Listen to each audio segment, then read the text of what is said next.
su presentación, el doctor Ángel Castro. Lo recibimos con un fuerte aplauso para que empiece su presentación. Y damos aproximadamente 20 minutos para que pueda hacer su exposición. Adelante. Muchas gracias. Buenas tardes. Definitivamente para mí es un gran honor estar aquí frente a una platea numerosa de profesionales interesados en saber lo que nosotros podemos divulgar como investigadores que han tenido la oportunidad de salir fuera del país. Tengo la gran satisfacción de ser sanmarquino, biólogo sanmarquino. Trabajé un año en el Instituto Materno Perinatal trabajando con citogenética. Continué trabajando con citogenética en el Instituto Nacional de Enfermedades Neoplásicas, donde un nuevo campo de la genética se vislumbró para conocer más de cerca la genética del ser humano. Interesantemente tuve la oportunidad de conocer la genética maligna, esa genética que tal vez nos llena de preguntas porque siempre tenemos la idea de que como seres humanos somos seres perfectos y lamentablemente el cáncer se produce como una respuesta a imperfecciones en el genoma de las células humanas. Voy a hacer una presentación en relación a un poco la experiencia que he tenido tanto aquí como fuera del país y principalmente voy a dedicar la última parte de la presentación para 3 trabajos que nos han exigido bastante para la obtención de nuestros resultados.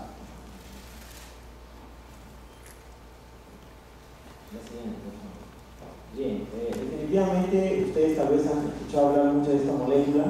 No podía dejar de comenzar mi presentación con esta imagen, donde en el año 1953 Watson y Crick describen el exacto modelo de la doble hélice de la molécula del DNA. ¿Qué ocurre en este momento? A partir de esta fecha existe toda una revolución en la ciencia médica, biológica, humana, porque a partir de este gran descubrimiento muchas preguntas comienzan a ser realizadas y lógicamente muchas respuestas buscadas. A partir de grandes proyectos como la que va a mostrar la siguiente diapositiva, por favor, diversas revistas científicas, grupos en el mundo entero intentan buscar o encontrar, mejor dicho, la información contenida en nuestro genoma. Paralelamente, después de 10 años aproximadamente, los investigadores se dan cuenta que no es solamente la genética normal que debe estudiarse, sino también la genética de células anormales. La siguiente. En el caso de células neoplásicas, el DNA tiene defectos. Quiero hacer un paréntesis solamente para comentarles que cuando comencé a trabajar en el Instituto Nacional de Enfermedades Neoplásicas, INEN,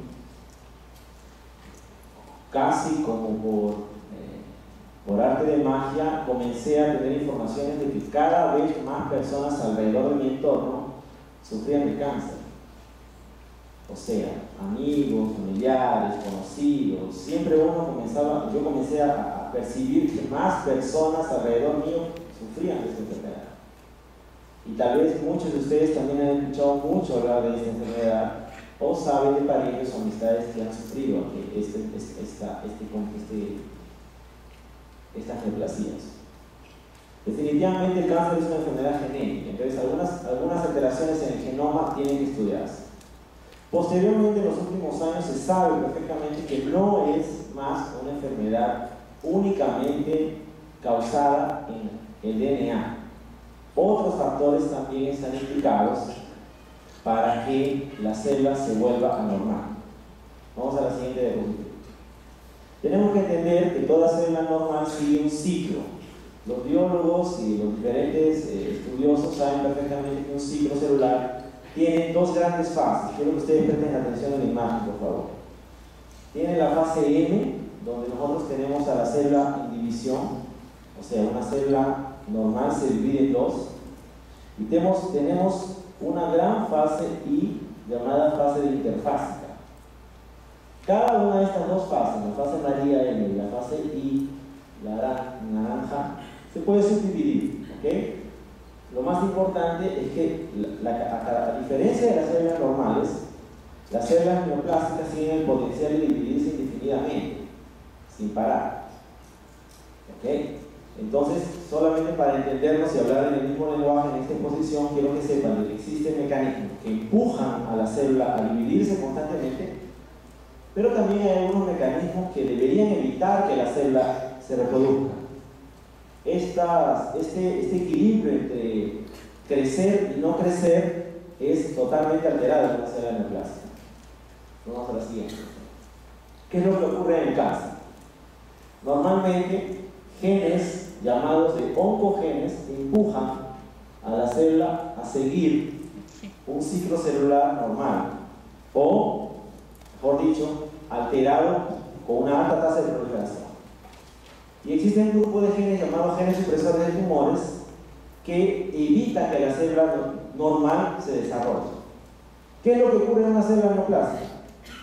Estos genes supresores tumorales están inactivados, eliminados, borrados o reprogramados para que no funcionen.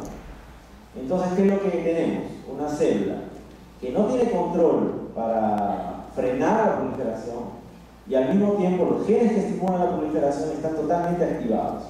Entonces la célula simplemente hace lo que quiere. En otras palabras, la célula hace lo que quiere. Ella se prolifera, invade, viaja a través de otros tejidos, invadiendo otros sistemas.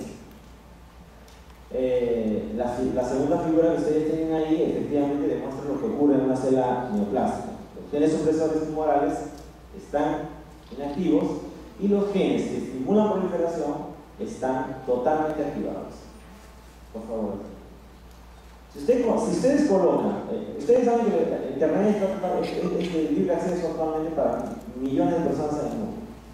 Si ustedes colocan la palabra oncogene en este buscador internacional que todo el mundo conoce en el mundo científico llamado PubMed, ustedes van a ver que el número de resultados que ustedes encuentran para la palabra gen supresor tumoral es de 72.099 trabajos.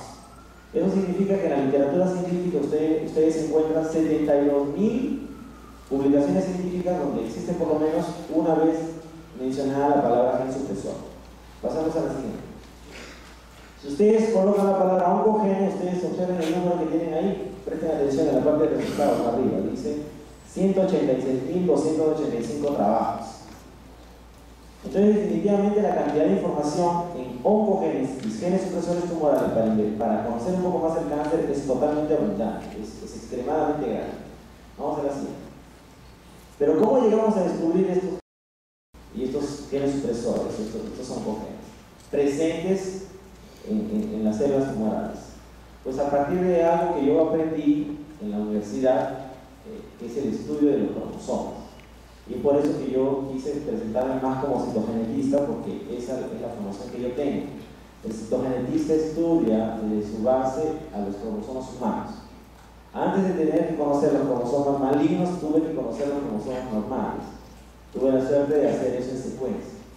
Entonces, definitivamente la citogenética, el estudio de los cromosomas, ayuda actualmente a muchos laboratorios en el mundo a conocer un poco más de dónde se encuentran estos genes, estos oncogenes, y dónde podrían encontrarse también estos genes supresores de tumores. Vamos a la siguiente. Aquí hay algunos de los trabajos que hemos publicado con el grupo de Brasil, donde yo trabajo. Algunas publicaciones científicas que ya fueron descritas de algunos casos interesantes de tumores raros, neoplasias raras. En este caso nosotros hemos descrito un caso de meningioma típico con algunos rearreglos cromosómicos del cromosoma 1 y cromosoma 2. Vamos a la siguiente.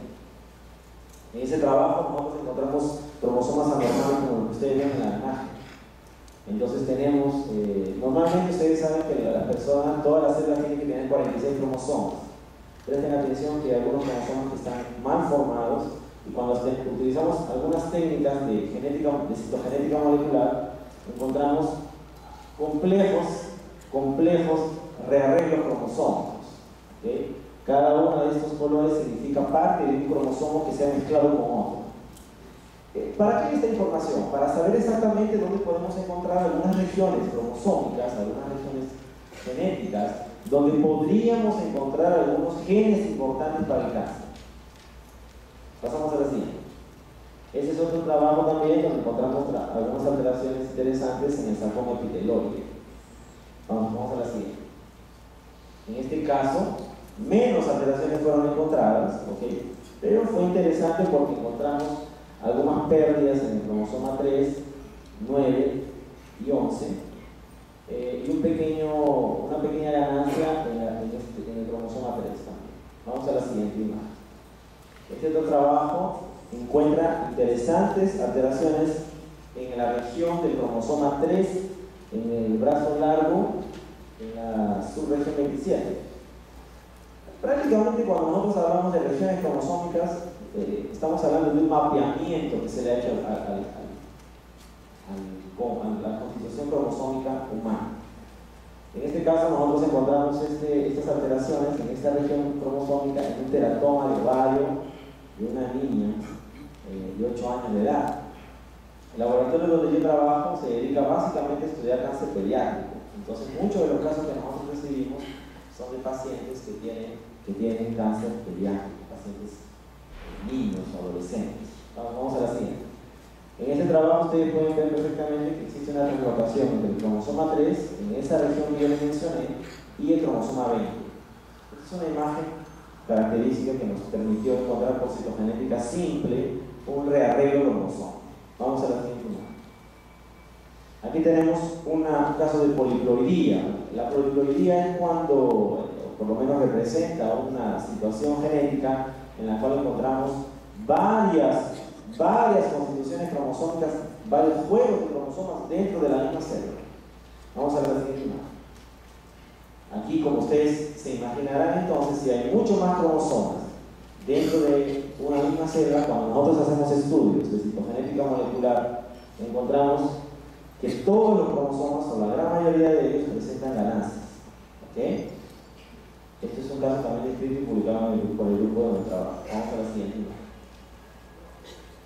Encontramos también algunos cromosomas discéntricos que indican inestabilidad cromosómica.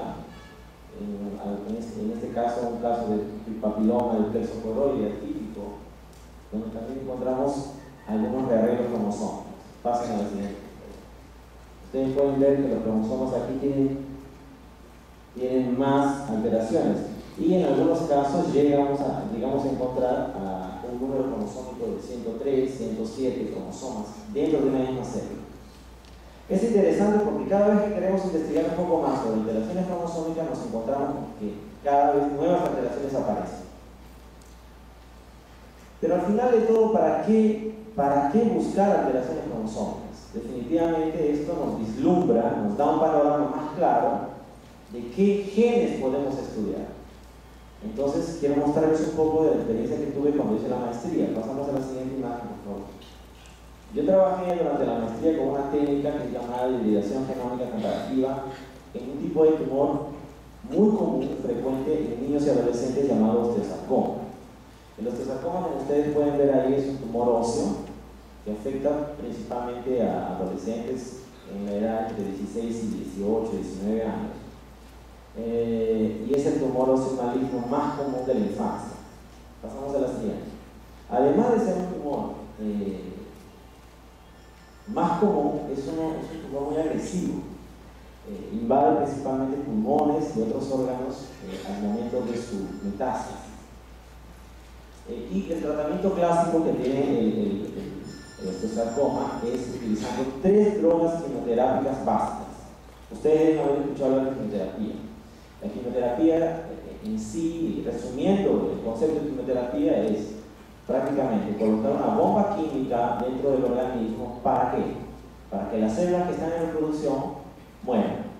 Lamentablemente, como ustedes saben, esta bomba química que se le administra a un individuo, a un paciente, tiene sus consecuencias. Y una de las principales consecuencias, 2 principales consecuencias son que el paciente adquiera resistencia a la droga y en segundo lugar, que el paciente sufra efectos colaterales muy graves. Es por eso que los pacientes que son tratados con cáncer tienen consecuencias como caída de cabello, malestar total, vómitos, etc. Entonces, estos efectos secundarios son muy agresivos, son altamente pésimos para la condición del paciente que está tratándose con este tumor. Vamos a la siguiente.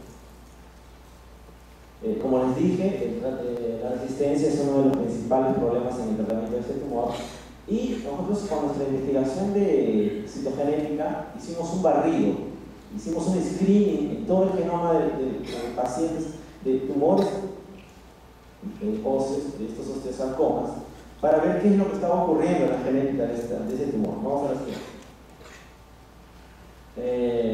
Definitivamente el objetivo de nuestro trabajo fue encontrar tal vez algunas drogas que permitan tratar mejor a los pacientes, sabiendo de que el tumor es un tumor resistente, sabiendo que el tumor es altamente invasivo, y esperamos que las drogas que nosotros utilicemos para tratar este tumor permitan combatir el comportamiento metastático, potencializar la eficacia del tratamiento, reducir los efectos tóxicos de la quimioterapia y consecuentemente mejorar el pronóstico de los pacientes.